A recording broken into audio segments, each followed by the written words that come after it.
Hello, I'm Dr. David Feeney, here again with EDU512 in the news, where we link this week's learning objectives to education in the news. This is week 11, Tuesday, March 18th, 2014. Let's check it out. Since week 11 is our final week of EDU 512, let me say congratulations to all the students who've made it through this winter 2014 quarter. Go ahead, put your fist up to the screen and fist bump me. Go ahead, do it. You know you want to. For this final wrap-up week, the theme will be Your Voices. On Tuesday, today, we'll discuss getting to know you, as I have over the term of the course. On Thursday, we'll discuss learning from learners and how much I learned about contemporary education from you, my students. And Saturday, we'll discuss keeping it real, how we all dealt with education controversies and at times agreed to disagree. On screen, you'll see the discussion board for our course, where you and I have worked for the last 11 weeks, and where our course has exchanged more than 1,400 discussion posts this quarter alone. I've chosen some great examples of how I've gotten to know you over the term of our course.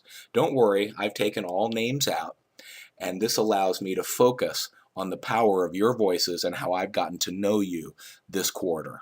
Let's check it out. Early in the course, I really valued getting to know the background of each individual student. This student writes, Professor Feeney, I actually did my undergrad at an all-female, historically black school, Spelman College. From my experience, I always felt as though Spelman stressed individualism. Even though everyone who attended the school was of one gender and mostly one race, we differed in many ways, from religions to the communities we grew up in. There was never a time where goals for students were on a single track.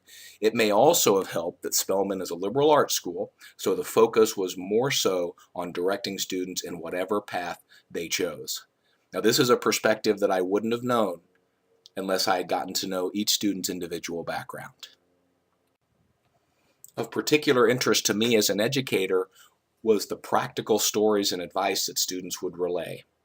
This student writes, Dr. Feeney, I remember having a student in my 5th grade class who only spoke Spanish, and the student didn't start at the school until the middle of the semester, so my teacher already had her lesson plan for our class. This was the first Spanish student that I'd ever come in contact with, and she was very shy and soft-spoken. However, after her 3rd day of class, the teacher changed her bulletin board and added different countries on it and displayed some of the other countries' cultural backgrounds. I clearly remember when the little girl came in, she pointed and said, "That is where I used to live." We all were so excited, and she started to tell us about her culture, and the entire class learned so much from the little girl. I feel that my teacher helped to make her transition easy and make her feel that her culture was just as important as the rest of our class. This was my teacher's way of adjusting her instruction based on her cultural background. And one of the ways that I deeply benefited from this course was simply hearing the day-to-day strategies, tips, tricks, and practices that you brought to the course and shared with us each and every week. Interacting with 2 sections of EDU 512, over 40 educators from all across the country, we're going to hear about how it works and how it doesn't work. This person mentioned, Dr. Feeney, as a teacher, it is hard. I try to do it as much as possible so that each student can feel important and share their life with others. When the semester starts, I do an introduction so that the class has an opportunity to introduce and share some information about themselves and their culture.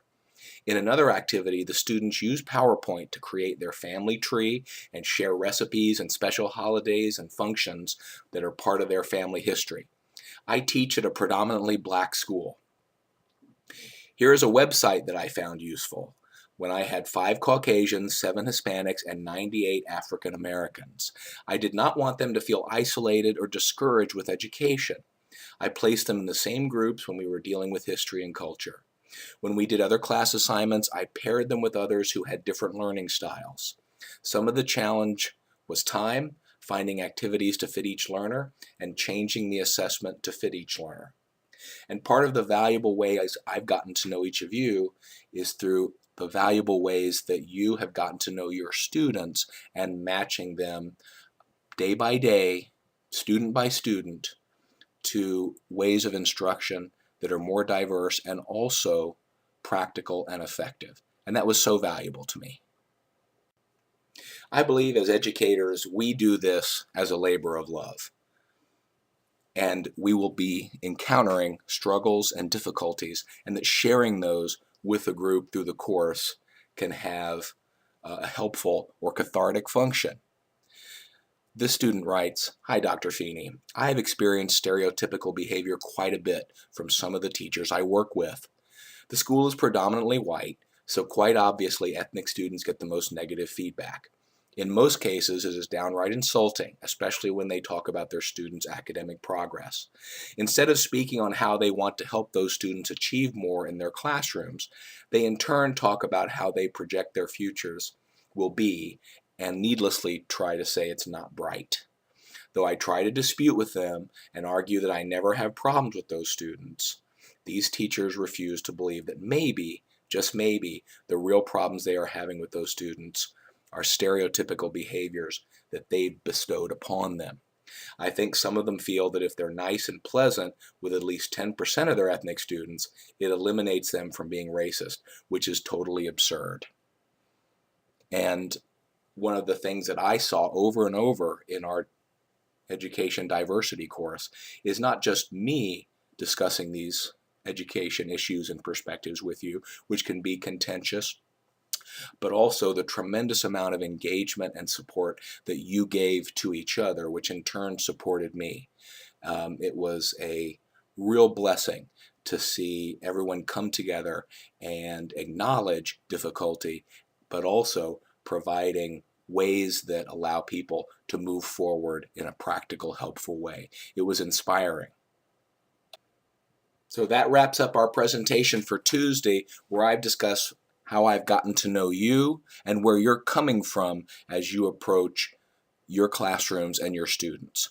On Thursday, I'll discuss learning from you as professional teachers and the tips, tricks, strategies, situations, and scenarios that you shared with the course and shared with me. And Saturday, we'll discuss keeping it real, how we stepped up and talked about contention and controversy in ways that keep it positive, keep it focused, and keep it real. To everyone in EDU512 for week 11 and our final week in the course, much respect. I'm Dr. David Feeney. Take care. Talk to you soon. Bye now.